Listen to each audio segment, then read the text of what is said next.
Welcome back. Breaking this morning, Israel has launched a massive military operation in the occupied West Bank city of Jenin, one of its biggest in the Palestinian territory in years. Overnight, Israeli forces carried out an aerial and ground assault on a refugee camp. Health officials say at least 8 Palestinians were killed and dozens more were injured. NBC News foreign correspondent Molly Hunter joins us now for more on this. Hi, Molly. Good morning. So walk us through what is happening here. Why has Israel carried out this attack? Savannah, Joe, good morning to both of you. That's right. And Savannah, as you said, it is one of the biggest Israeli raids on the city of Jenin that we have seen in years. Jenin is in the northern occupied West Bank, and it has really been the focal point of these near nightly Israeli raids. It is also, Savannah, one of the few places that you will actually find organized Palestinian militants who are incredibly heavily armed and organized. Huge gunfights broke out after about 2,000 Israeli soldiers went in dozens of armored vehicles and drone strikes from the air to clear the way as they entered for this operation. Now, the Israeli military is calling this a focused operation. They say it will last about 1 to 3 days. As you mentioned, the Palestinian Health Ministry said 8 people were killed. That death toll is likely to rise. Dozens injured, many from live ammunition, but we do understand from the Health Ministry that many of those injuries are critical. Savannah? Molly, I know we've also been getting reaction from the Palestinians, including from Jenin's deputy governor. What is he saying about this current situation? We have been getting reaction, and actually Palestinian President Mahmoud Abbas is holding an emergency security meeting right now. We do not have notes for anything that was discussed in that, but we do have some quotes from Jenin's deputy governor. He gave an interview to Al Jazeera earlier today. He says it's not just targeting the militants. He said it is also targeting people. He says they, and he's talking about the Israeli military, have cut off all electricity, telecommunications, and water. He calls it collective punishment. What we have seen in videos that we have verified overnight, Savannah, is actually bulldozers blocking some of the main roads in and out of Jenin. It is called kind of a refugee camp. It is a warren of roads. It is a city with more than 10,000 residents. But what Palestinian residents are telling us is that that made it very hard for ambulances to actually get inside, get the injured to hospitals or to medical clinics, and to evacuate the bodies of victims. Savannah? Molly, also we know, of course, violence has been escalating in the West Bank for months. We've seen this series of Israeli raids. And then also, in addition to that, these Jewish settler attacks on Palestinian villages. How significant is what we're seeing right now, what's just happened in Jenin overnight, and what are we watching for in the next few hours? Yeah, Savannah, and I feel like a little bit of a broken record because we have seen this really stepping up and escalating. Today, though, once again marks a huge and serious escalation. Not only kind of the breadth of the Israeli military operation, more than 2,000 soldiers, but also the fact that aerial power was used with such force. Last month, we saw the first Israeli drone strike in the occupied West Bank, really for the first time in about 2 decades. Well, this time overnight, we saw multiple drone strikes. So what we're watching for, though, really closely in the next couple hours, Prime Minister Netanyahu is meeting with his Security Council right now, having a security assessment. So we'll wait to see what he says after that. He has been under serious pressure from the right-wing factions of his government, really to launch a broad-scale, full operation in the occupied West Bank. So is this just the start of something bigger? The other thing, of course, we're watching for is on the Gaza border to see if the Islamic Jihad or if Hamas fires rockets into southern Israel later today. Savannah? All right, Molly Hunter, stay safe and thank you very much. Thanks for watching our YouTube channel. Follow today's top stories and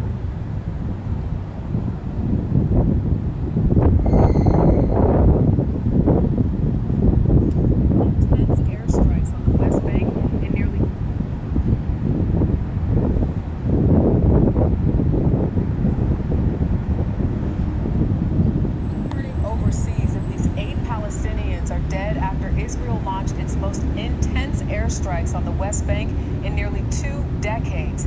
Israel says it's conducting counterterrorism operations targeting armed militants in Jenin. Here's CBS's Chris Livesay with more. With the cover of night, a surprise attack, the biggest in the West Bank in 20 years.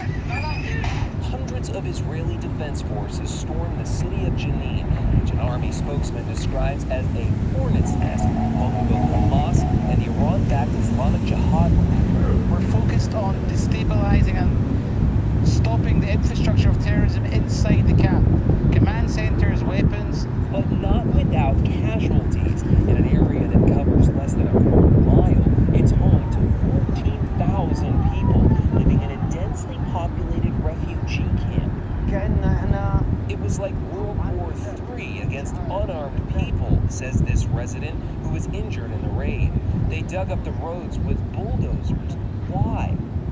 Plowing them for potential roadside bombs, Israel says, looking for traps laid by angry residents now engaged in fierce street battles raging in the aftermath.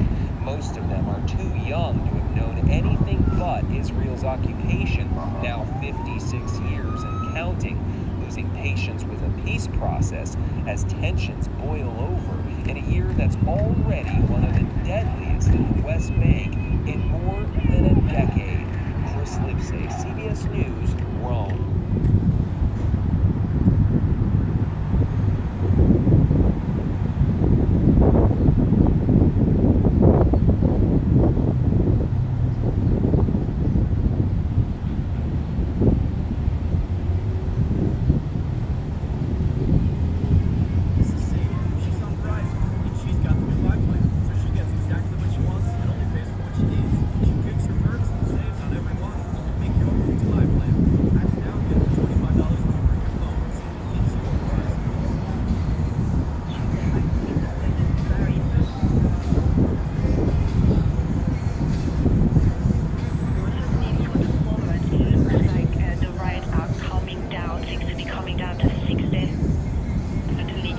Friday and that the weekend, last night 70 people arrested, it was 700 a couple of days ago. Suddenly, after the burial of that teenager, 17-year-old Nael, who was shot on Tuesday by a police officer, he was buried on a Saturday, and his family had been calling for calm and justice in the country. And from what we heard from the authorities, you remember Emmanuel Macron, the president, had to leave an EU summit early on Friday to have a special cabinet meeting. He had another one on Sunday night as well, trying to have this mixed message of a firm response to some of the violence and looting that we've seen, as well as trying to appease some of the mood in the country. And of course, these events have been reopening some old wounds in France and certainly reigniting a debate on racism and inequality and a growing rift between part of the youth and some communities and the police. And we had some similar events in the past. In 2005, we had 3 weeks of riots, similar riots, after again a couple of teenagers had died after running away from the police. These events in 2005 ended after a state of emergency had been called in and curfews, etc. At the moment, currently, it looks like the past couple of nights have been more calm, but like you heard a little bit earlier from the head of the police, you can't say that things have stopped altogether just yet. And I'm trying to take stock again for what it means for Emmanuel Macron. As you said, that trip to Germany, that state visit, the first one in 23 years, had been cancelled, even though that Franco-German engine certainly needing a reboot. They were hoping that this would help Scholz and Macron kind of try to iron out some differences that they had on European defense, on energy, etc., etc. Because earlier this year, a joint cabinet meeting had been cancelled because they just couldn't come on to joint views on a lot of these topics. So then it had been postponed. Of course, this comes just after that King Charles III first visit abroad that was supposed to be in France had been postponed after the pension reform protest. We come out of months and months of protests, and suddenly now it was supposed to be a moment of calm. President Macron had been calling for 100 days of reflection and trying to come to unity. But suddenly these events here have been rocking all this, and we're just a year ahead of the 2024 Olympics. So again, these raises some questions about the question of security and stability in the country. And we have the Prime Minister of India, Mr. Modi, coming for Bastille Day. He's the guest of Bastille Day in just about 10 days. So again, some questions here of what this could mean, but things seem to be calmer. From an economic point of view, what we heard from the Finance Ministry and Bruno Le Maire, that about 10 malls were targeted, 200 supermarkets had been put fire to or been looted, large stores like Nike and Apple had been broken into in several cities, in Strasbourg, in Paris, but smaller shops as well, and in smaller towns. Some school buses had been damaged as well, so they're still counting the damage on that front. From what we heard from the head of a hotel industry group, he said they're starting to see some cancellation. Of course, this summer was expected to be a record year for France and for tourism after post-COVID phase where things had gone down. A huge importance, of course, of tourism for the French economy. That head of the hotel industry saying they're starting to see some cancellation. A couple of large concerts in Space Europe had to be cancelled at the weekend. The show video of the Celine Ben collection that is part of LVMH has been cancelled on Sunday because of the events as well. So again, the French economy is taking stock. What is happening? The calm seems to be coming back here, but certainly one more time, another crisis for President Macron to try to deal with, try to take stock. He's meeting some of the mayors today and some of the heads of the Senate and the National Assembly to start to come to a unity message once again. There seems to be from one crisis to another for that president, and again, from an international point of view, there's multiple events that he can't attend because of these events in the country. So the next few days will be certainly crucial for the president, for the country. Domino's is dropping by.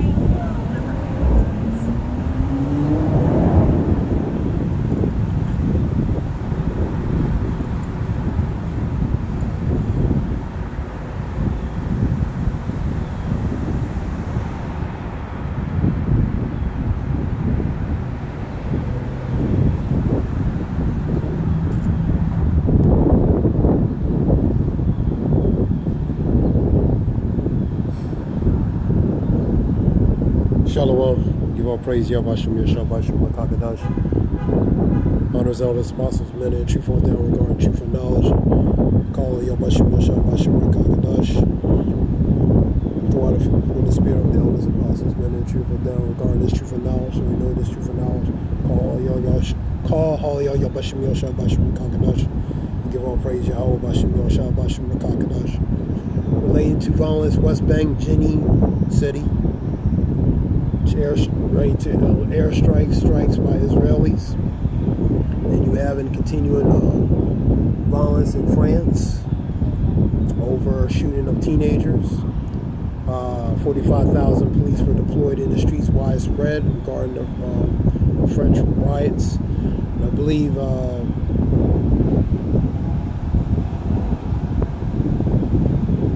this article here talks about the grandmother of the teenager that was shot by the police, pleads with rioters to stop the violence. That's AP, which is Associated Press News. There's a few reports here. Wall Street Journal, Reuters, BBC, Guardian. So basically, in a matter of speaking, France is off the chain, man, as far as the violence, man.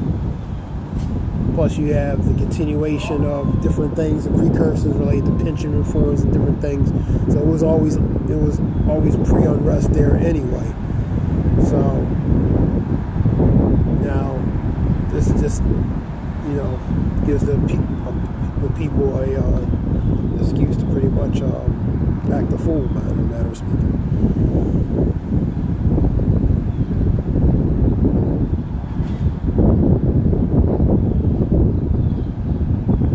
Get some scriptures in a minute. There's some more reports here.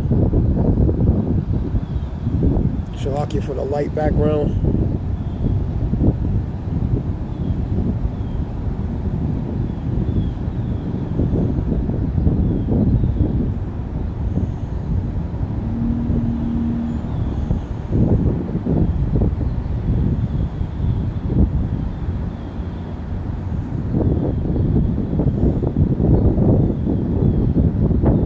I believe a house was burned down too. The family and children were also exterminated relating to that. I've seen that somewhere as well.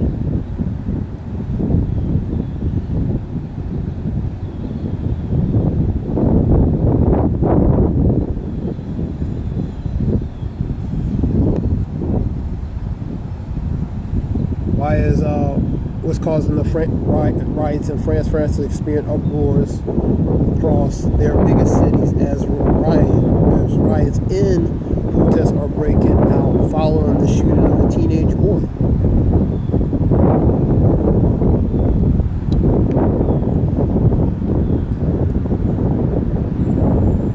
Paris is heavily infected, which is a major city, particularly Notre and the surrounding suburbs. There's also riots in Lille, Toulouse, Marseille, Paris, Lyons.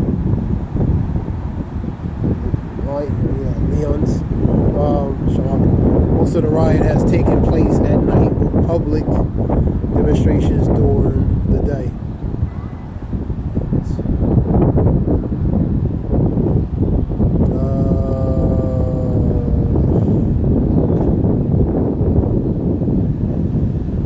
So pretty much in different areas, suburb areas, outside the perimeter, you're seeing these riots. Get some scriptures.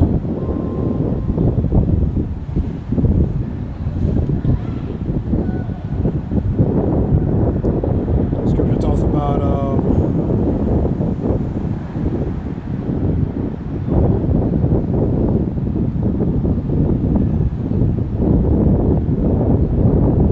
therefore, when there shall be seen earthquakes and uproars of the people in the world. So you're seeing the uproars. Uproars goes to civil unrest, sedition, mutiny, insurrection, violent uprising, man.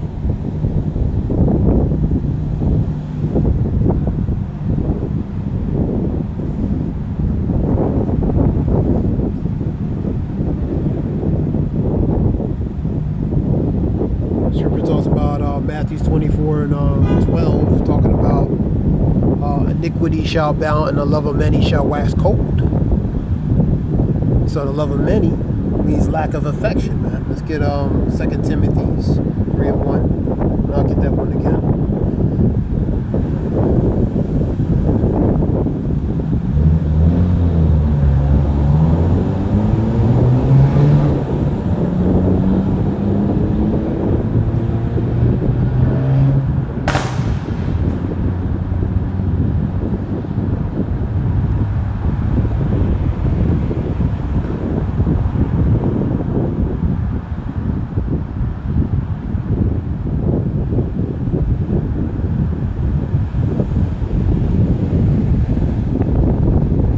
Just know also that in the last days perilous times shall come. Perilous goes to dangerous, difficult, bad, evil times, man. Number 2. And men shall be lovers of themselves, own selves, covetous, narcissistic, proud, conceited, covetous, wanting, excessive wanting, boasters, proud. So the arrogant, proud, narcissistic, boasters, blasphemers, disobedient to parents, unthankful, unholy. Without natural affection goes with that. The love of many shall wax cold. They're not going to have natural affection. Truth breakers, not honoring their word, contractual or by verbal or contractual, false accusers. Ones who are going to bear false witness, rumors, lies, slander, incontinent, lacking control, man. For example, the people in France, for example, man, they're very incontinent, fierce, they're savage, man. They're savages, lacking self-control, despiser of those that are good. So ones who are trying to go in opposite of that direction, they're going to hate, man. Number 4. Traitors, betrayers, man. Heedy, high-minded, very, high of themselves, think high of themselves. Lovers of pleasures more than lovers of God. Ye adulterers and adulterers know that friendship with the world is an enmity to God. Whosoever is a friend of the world is an enemy to the Lord, man. From James 4 and 4, man. So ones who are friends of the world is an enemy to the Lord, because the Lord hates this world, man. He hates the ways of this world,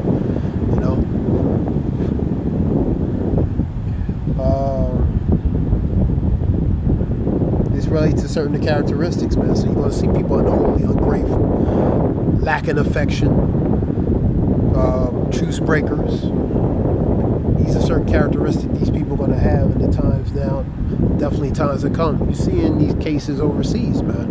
Imagine when this stuff comes here in America, man. This will happen. These other countries, that's mild compared to when it's going to happen here, man.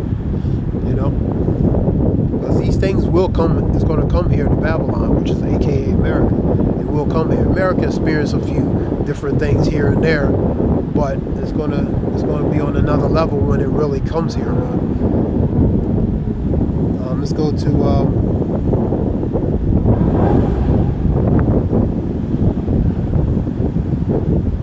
Second Ezra 15.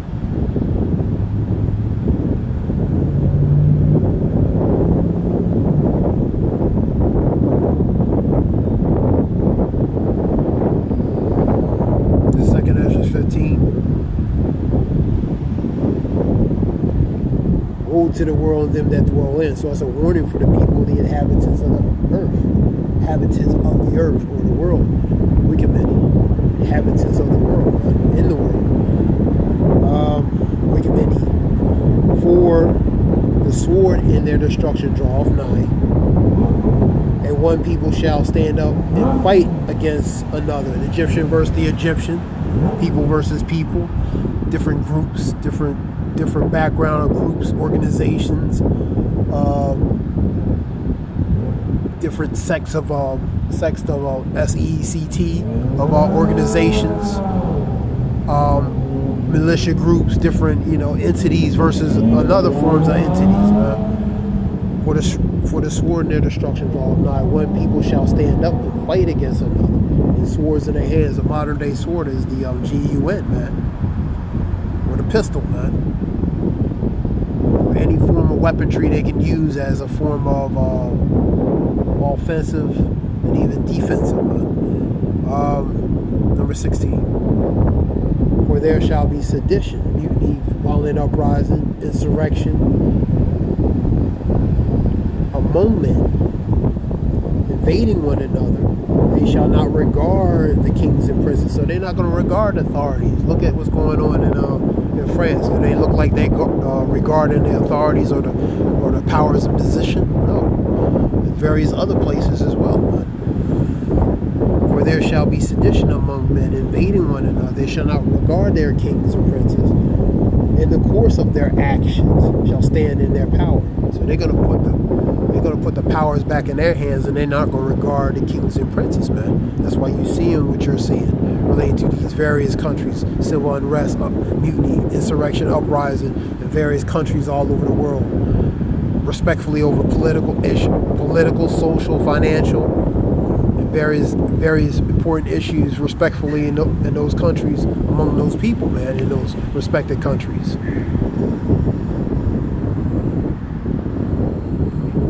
Number, a man shall not be able to go into the city a man shall desire to go in the city and should not be able. That's martial law. It's going to be a choke point. It's going to be a cutoff point where you're not going to be able to move A, B, and C, man.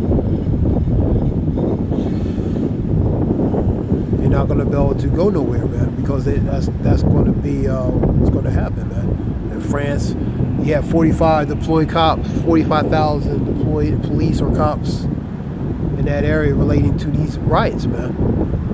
So martial law and different things probably will be implemented in those respected areas, man. So they're not going to be able to do certain things. I read a report, one place they were controlling the internet to cut it off, man. They controlled the volume. They cut off a form of communication. Internet's the biggest way of communication. You control that internet by cutting off communication. They can't communicate or get information, etc., man. The internet's a very valuable tool, man. In a positive and in a positive way, man. You know what I mean? And for most people, some people, there's a report, I believe in First Post, talking about there's over three million people that never use computers, man. It may be more than that, but never use computers globally, man, because they don't have access to it, and plus they don't know how to use it, man. They're not computer literate. So that information relating to the internet is cut off. That's a digital lifeline for a lot of people, man. Without the internet or phones, whatever, these people will go nuts, man. Shalak. So because they're used to certain things, man, and the phone is like an appendage or extended extendage to that, man. So without that, these people would be go nuts, man.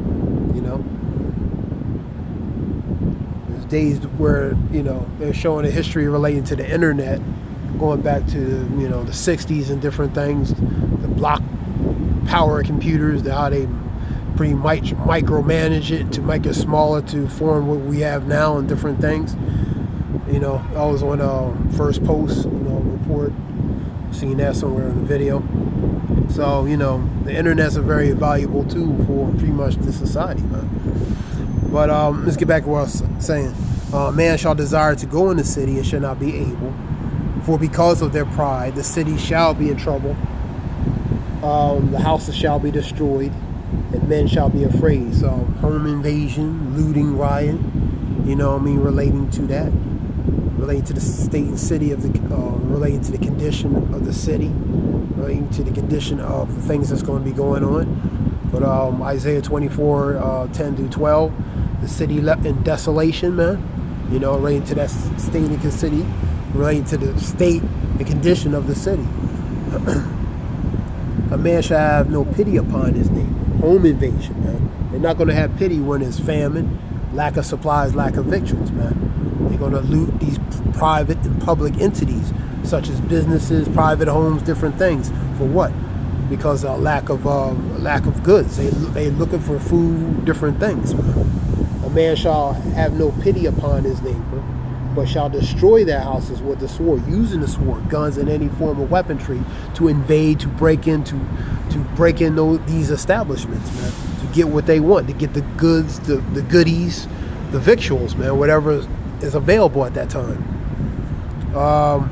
and to spoil their goods because of a lack of bread, which is ultimately a lack of food supplies, and which will be famine, man, and great tribulation, man. So it's going to be a great trial and tribulation, man, in those times, There's going to come a time where people are going to invade. They're not going to regard certain things. Let me get Isaiah real quick.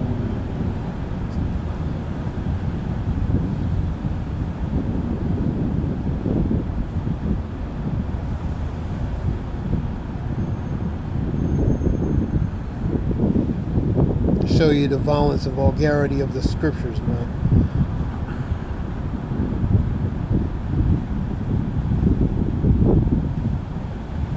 Give you an example, 13 and 16.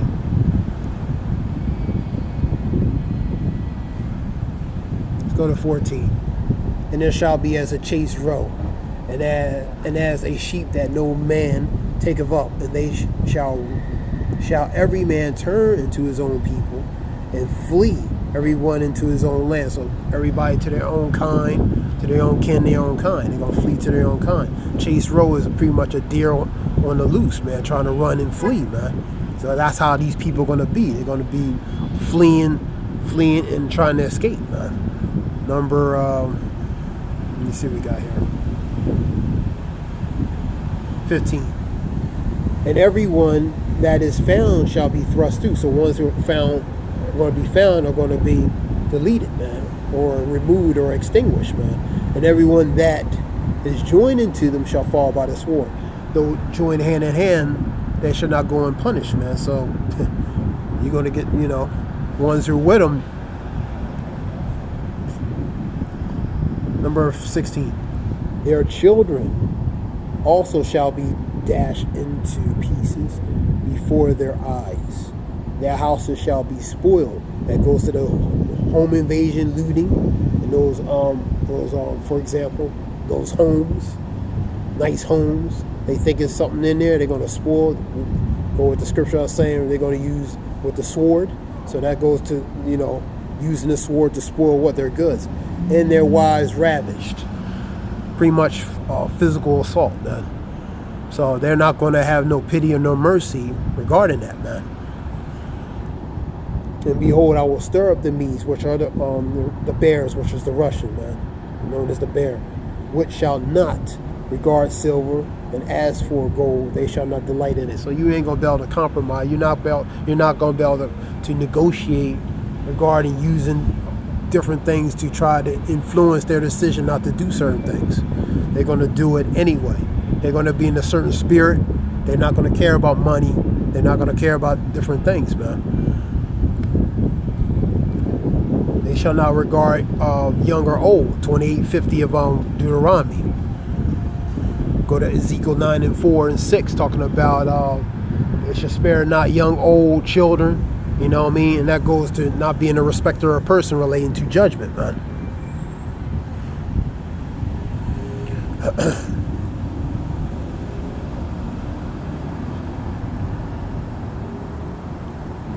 Their bows also shall dash the young men to pieces, and they shall have no pity in the fruit of the womb, and their eyes shall not spare children, young, old children.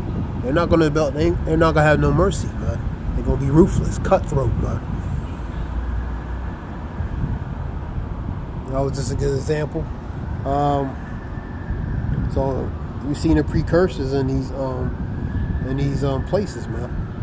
You know, the riots in France. You seen the Palestinian-Israeli tensions, Israeli strikes. They talk about going to happen in 3 days. Doing on against the West Bank and Jenin, one of them cities. You know, I mean, constant battle between the Palestinians and Israelis. So tensions all over, man. Hope this helps in some way. This is Zayab. I want to give all praise Yahweh Bashem Yoshai Bashem Makatalash to report relating to that. Shalom.